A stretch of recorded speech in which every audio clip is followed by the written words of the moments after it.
आज ही Doubtnut app download करें। Doubtnut पर होगा अब आपके सभी मैथ्स, केमिस्ट्री, फिजिक्स और बायोलॉजी डाउट्स का सफाया। बस अपने क्वेश्चन की फोटो खींचो, उसे क्रॉप करो और तुरंत वीडियो सोल्यूशन पाओ। Download now. In this question we have given a particle is thrown vertically upward.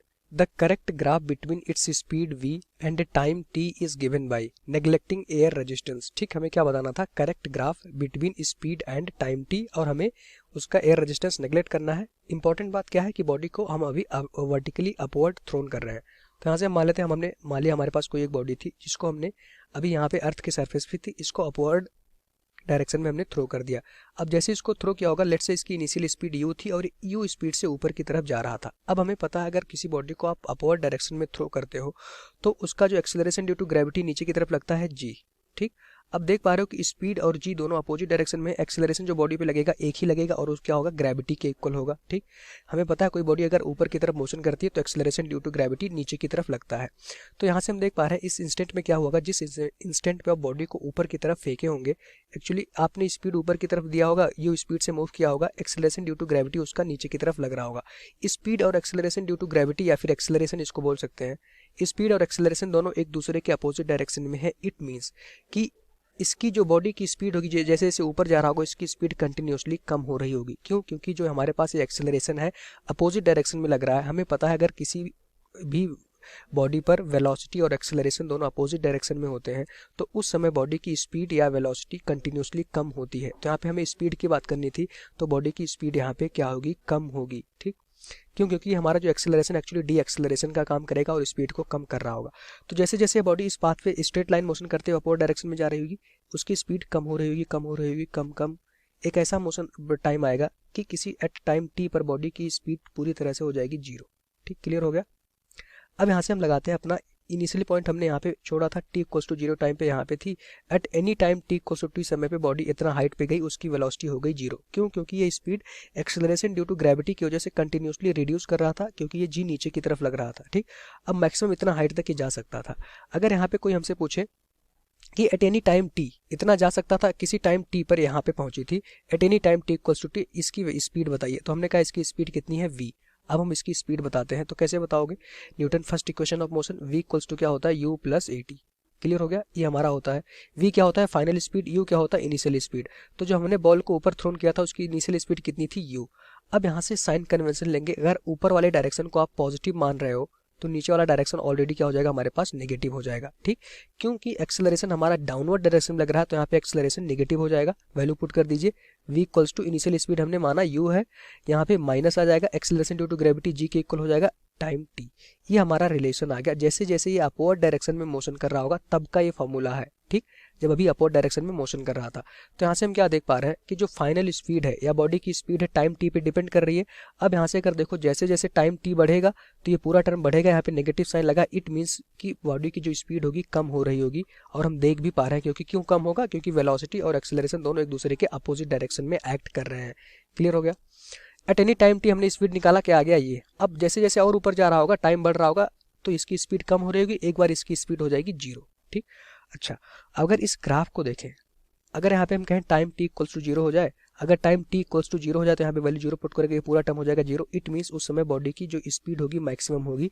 Time t equals to zero, it means कि हम कहाँ पे होंगे, अपने इनिशियल पॉइंट पे होंगे। तो अगर ग्राफ देखो time t equals to zero पे उसकी स्पीड मैक्सिमम होगी। तो यहाँ से हमने देखा कि time t equals to zero पे स्पीड जीरो है, इस ग्राफ में देखो time t equals to zero पे स्पीड जीरो है। तो दो ग्राफ तो हमारा इतनी जानकारी से कैंसिल हो गए। अब हमारे पास बचे थर्ड और फोर्थ।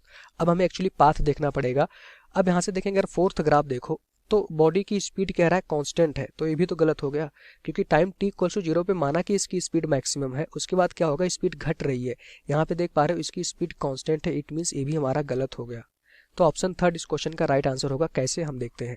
अब अगर देखें वेलोसिटी सॉरी स्पीड और टाइम में हम ग्राफ खींच रहे हैं तो इसको ऐसे भी इसको देख सकते हैं, y equals to C plus M X, कुछ इस तरह से लिखा है। ठीक, एक क्वेश्चन सी क्या है, सी की जगह पे u है, m की जगह पे माइनस g है, t की जगह पे क्या है, x है। तो अगर ये क्या होता है, हमारे पास स्ट्रेट लाइन की इक्वेशन होती है, हम मैथ में पढ़ते हैं, क्या है हमारे पास स्ट्रेट लाइन की इक्वेशन। m क्या है, स्लोप होता है।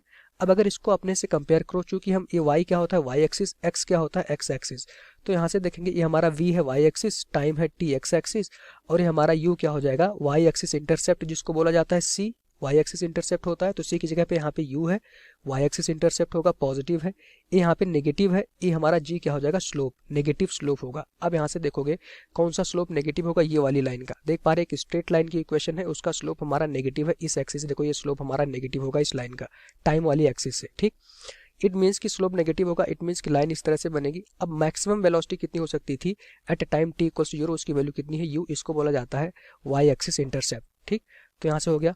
अब एट एनी टाइम टी इसकी स्पीड 0 हो गई होगी तो बॉडी यहाँ पे पहुंच गई। अब यहाँ पे पहुंच गई, इसकी स्पीड क्या है 0, आप देख पा रहे हैं ग्राफ में। उसके बाद बॉडी आप देखो यहाँ से क्या हुआ होगा उसको भी देख लेते हैं। अब अपने हाईएस्ट पॉइंट पे पहुंच गई, एक्सेलरेशन ड्यू टू ग्रेविटी नीचे की तरफ लग रहा होगा जी। अब बॉडी यहाँ से नीचे की तरफ मोशन करेगी तो इसका स्पीड भी नीचे की तरफ होगा। अब यहाँ पे देखेंगे इसकी इनिशियल स्पीड कितनी थी 0, क्योंकि यहाँ पे बॉडी रेस्ट में थी ना, तो इसकी इनिशियल स्पीड हो गई 0। अब जैसे जैसे नीचे आएगी तो इसकी स्पीड क्या होगा बढ़ेगा, क्यों, क्योंकि मान लेते स्पीड u थी।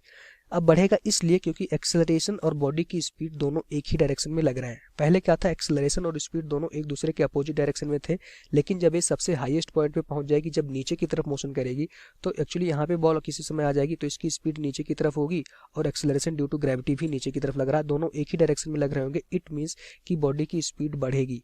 अब देखो फिर से लगा सकते हो, at any time T equals to 0 पे उसकी स्पीड थी 0, at any time T equals to T पे हमने मान लिया बॉडी की स्पीड कितनी है v, तो v इक्वल्स टू कितना हो जाएगा हमारे पास u प्लस जी इंटू टी।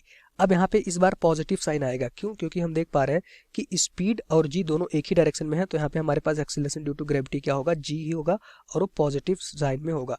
अब इनिशियल स्पीड देखो यू की वैल्यू तो है 0, यहाँ पे देखो ये रेस्ट में था, तो वी इक्वल टू कितना हो जाएगा हमारे पास G into T. It means कि V is directly proportional to T. ये हमारा क्या था स्पीड। तो जैसे जैसे बॉडी हमारा नीचे की तरफ आएगा उसकी स्पीड बढ़ेगी और फिर से एक स्ट्रेट लाइन मिलेगा। इस इक्वेशन से आप देख सकते हैं क्या हमारी स्ट्रेट लाइन की इक्वेशन है। तो यहाँ से देखेंगे जब ये नीचे आ रहा होगा उसकी स्पीड बढ़ रही होगी, ठीक। ये हमारा इस क्वेश्चन का आंसर हो जाएगा। तो ऑप्शन 3 इस क्वेश्चन का राइट आंसर होगा। Thank you. क्लास 6 से 12 से लेके नीट, IIT, जेईई मेंस और एडवांस के लेवल तक 10 मिलियन से ज़्यादा स्टूडेंट्स का भरोसा। आज ही डाउनलोड करें डाउटनेट ऐप या व्हाट्सएप कीजिए अपने डाउट्स 8400 400 400 पर।